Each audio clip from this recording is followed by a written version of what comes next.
जय हिंद दोस्तों, आपका अपने चैनल यस की हम स्टडी पर एक बार फिर से स्वागत है। बहुत ही महत्वपूर्ण वीडियो के साथ आपके सामने हाजिर है। यहाँ पर देखिए हम बात क्या करने वाले हैं, अच्छी तरीके से हम आपको बताएंगे और समझाने का भी प्रयास करेंगे मेरे प्यारे बच्चों, ताकि आपको सारी चीजें समझ में भी आ जाए। ठीक है, तो यहाँ पर हम बात करने वाले हैं कक्षा 12 भौतिक विज्ञान की बात करेंगे। पाठ 9 और 10 के उन सभी महत्वपूर्ण प्रश्नों की बात करेंगे जो आपके एग्जाम के लिए बहुत ही महत्वपूर्ण है।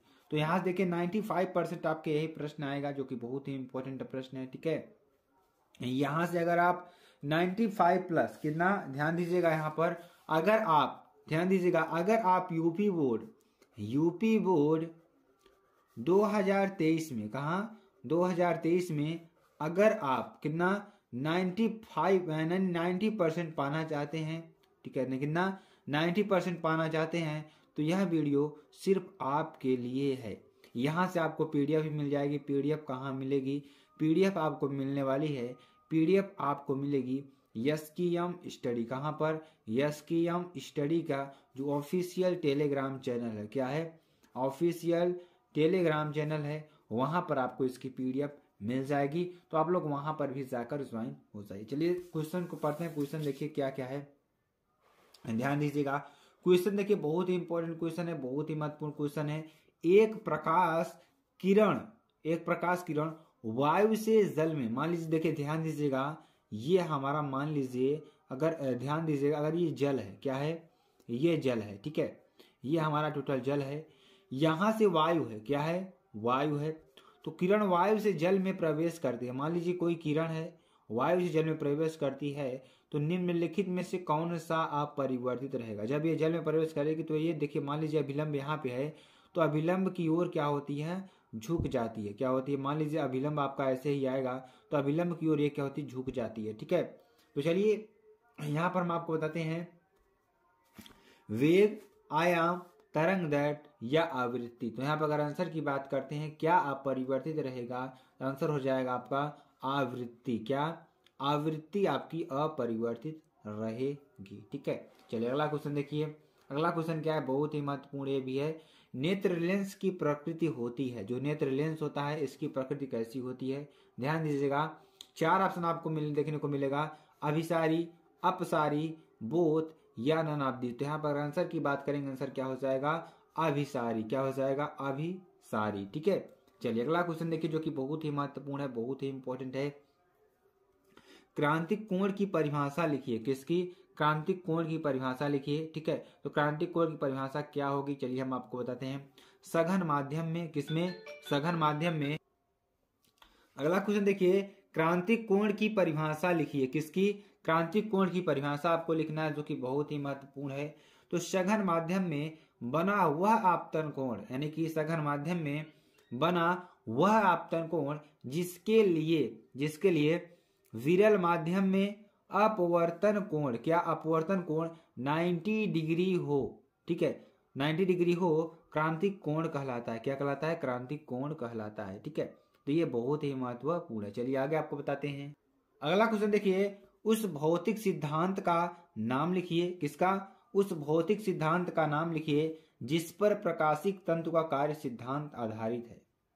ठीक है, उस भौतिक सिद्धांत का नाम लिखिए जिस पर प्रकाशिक तंतु का कार्य सिद्धांत आधारित है। किसका? प्रकाशिक तंतु का क्या है? कार्य सिद्धांत आधारित है। तो आंसर क्या हो जाएगा?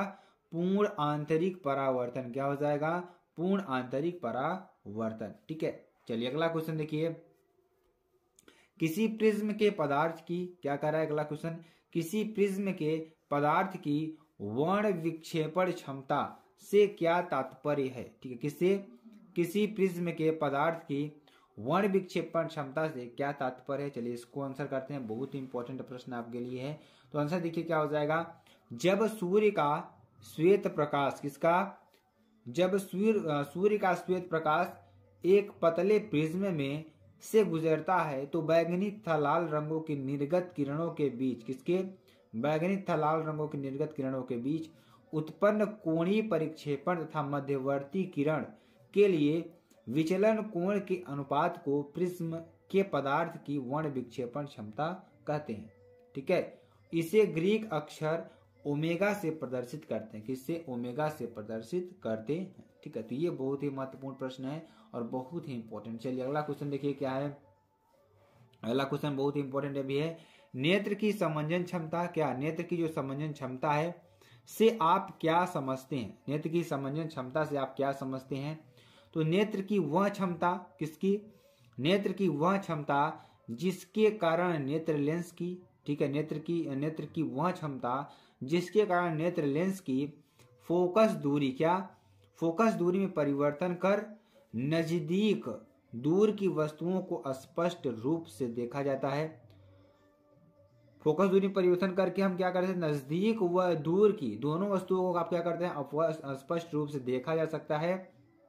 नेत्र की समंजन क्षमता कहलाती है। तो आपको बहुत ही इंपॉर्टेंट प्रश्न है, बहुत ही महत्वपूर्ण है। ठीक है, चलिए अगला क्वेश्चन देखिए, आपके लिए बहुत ही इंपॉर्टेंट ये भी है। किसी प्रकाशिक माध्यम की, किसकी?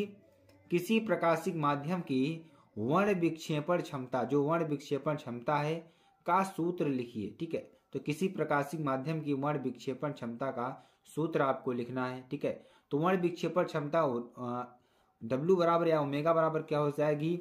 NV माइनस NR अपान NR माइनस 1। ठीक है, यानी कि NV माइनस NR अपान N ओमेगा माइनस 1, ये आपका आंसर हो जाएगा। ठीक है, जो कि बहुत ही महत्वपूर्ण है। चलिए आगे आपको बताते हैं। अगला क्वेश्चन देखिए क्या है, बहुत ही इंपॉर्टेंट भी है। क्वेश्चन क्या है?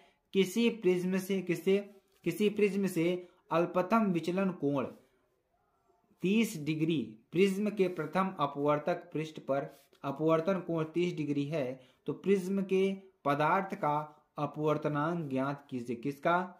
प्रिज्म के पदार्थ का क्या ज्ञात करना है? अपवर्तनांक ज्ञात करना है। ठीक है, तो डेल्टा एम बराबर क्या हो जाएगा? 30 डिग्री। क्या हो जाएगा? 30 डिग्री। आर बराबर 30 डिग्री। ठीक है, तो अल्पतम विचलन की स्थिति में देखिए क्या हो जाता है, आर बराबर कितना हो जाएगा? a/2। क्या हो जाएगा? a/2 हो जाएगा। ठीक है, और a बराबर कितना हो जाएगा? 2r। ठीक है, 2 गुणित 30 यानी कि 60 डिग्री। क्या हो जाएगा? 60 डिग्री। तो यहां से n बराबर क्या हो जाएगा? Sine a plus delta m upon 2 upon sine r। यहाँ पे क्या हो जाएगा? Sine 60 plus 30 upon 2 upon sine 30 degree. तो यहाँ से क्या हो जाएगा? Sine 45 upon sine 30 degree. ठीक है, तो यहाँ से क्या हो जाएगा? 1 अपान √2 अपान 1 अपान 2 बराबर √2 बराबर क्या हो जाएगा? 1.14। ठीक है, ये आपका आंसर हो जाएगा, जो कि बहुत ही इंपॉर्टेंट प्रश्न है और बहुत ही आपके लिए इतना ज्यादा इंपॉर्टेंट है कि बहुत बार एग्जाम में आया हुआ प्रश्न है। ठीक है, चलिए अगला क्वेश्चन देखिए। अगला क्वेश्चन क्या है? कला संबद्ध स्रोतों से आप क्या समझते हैं? जो कला संबद्ध स्रोत होते हैं इससे आप क्या समझते हैं? ठीक है, तो ऐसे दो स्रोतों को, किसको? ऐसे दो स्रोतों को जिनके बीच कलांतर सदैव क्या होता है? नियत रहता है। यानी ऐसे दो स्रोत जिनके बीच क्या होता है? कलांतर सदैव क्या रहता है? नियत रहता है, कला संबद्ध स्रोत कहते हैं। क्या कहते हैं? कला संबद्ध स्रोत कहते हैं। दो कला संबद्ध स्रोतों से हम अस्थायी व्यतिकरण प्रतिरूप प्राप्त कर सकते हैं। क्या प्राप्त कर सकते हैं? ध्यान दीजिएगा, यदि अगर दो कला संबद्ध स्रोत हैं तो उससे हम क्या प्राप्त कर सकते हैं? उससे हम अस्थायी व्यतिकरण प्रतिरूप प्राप्त कर सकते हैं। ऐसे स्रोत किसी युक्ति द्वारा, किसके द्वारा? किसी युक्ति द्वारा एक ही स्रोत से प्राप्त किए जाते हैं। किसके? एक ही स्रोत से प्राप्त किए जाते हैं। ठीक है, चलिए अगला क्वेश्चन देखिए। निम्न में से किस रंग के प्रकाश का वेग जल में सबसे अधिक है? तो निम्न में से किस रंग के प्रकाश का जो वेग है जल में सबसे अधिक होता है? तो चार ऑप्शन आपको देखने को मिलेंगे, लाल, पीला, हरा, बैगनी। तो यहाँ पर अगर आंसर की बात करें, आंसर क्या हो जाएगा? लाल। क्या हो जाएगा? लाल हो जाएगा। चलिए आगे आपको बता। अगला क्वेश्चन देखिए, 5000 एंगस्ट्रॉम, क्या 5000 एंगस्ट्रॉम तरंग दैर्ध्य की, किसकी तरंग दैर्ध्य की दो प्रकाश किरणों के मध्य, किसके? दो प्रकाश किरणों के मध्य कलांतर कितना है? 180 डिग्री है। कितना है? 180 डिग्री है। इनके मध्य पथांतर क्या होगा? ठीक है, ध्यान दीजिएगा, 5000 एंगस्ट्रॉम तरंग दैर्ध्य की दो प्रकाश किरणों के मध्य जो कलांतर है कितना है? 180 डिग्री है। तो इनके मध्य जो पथांतर होगा क्या होगा? तो लैम्डा बराबर क्या हो जाएगा? 5000 एंगस्ट्रॉम। ठीक है, यहां सॉल्व करेंगे तो 5000 × 10⁻⁻10 मीटर। ठीक है, तो यहाँ से 5 × 10⁻⁷ मीटर, क्या 5 × 10⁻⁷ मीटर, ठीक है। तो इसको सॉल्व करेंगे, देखिए डेल्टा फाई बराबर कितना है 180 डिग्री सेंटीग्रेड, जिसको पाई रेडियन से कहेंगे। तो डेल्टा फाई बराबर क्या होगा 2 पाई/λ इंटू डेल्टा एक्स। तो यहाँ से ध्यान दीजिएगा डेल्टा एक्स बराबर कर जाएगा डेल्टा फाई इंटू लैम्डा अपान 2 पाई।